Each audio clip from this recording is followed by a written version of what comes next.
যত বেশি দরুদ পড়বেন আপনার টেনশন তত কমে যাবে। ফজিলত শোনেন, যত বেশি দরুদ পড়বেন আপনার টেনশন দুশ্চিন্তা তত কমে যাবে।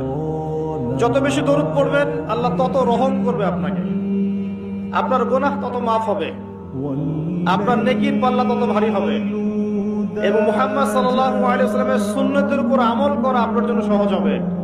আর সবচেয়ে বড় কথা, কিয়ামতের দিন আপনার পক্ষে নবী সাল্লাল্লাহু আলাইহি ওয়াসাল্লাম স্বয়ং সুপারিশ করবেন ইনশাআল্লাহ, যদি আপনি বেশি বেশি দরুদ পড়তে পারেন। যত বেশি দরুদ পড়বেন আপনার টেনশন তত কমে যাবে।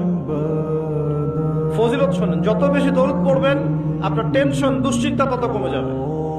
যত বেশি দরুদ পড়বেন আল্লাহ তত রহম করবে আপনাকে, আপনার গুনাহ তত মাফ হবে, আপনার নেকির পাল্লা তত ভারী হবে এবং মুহাম্মদ সাল্লাল্লাহু আলাইহি ওয়াসাল্লামের সুন্নতের উপর আমল করা আপনার জন্য সহজ হবে।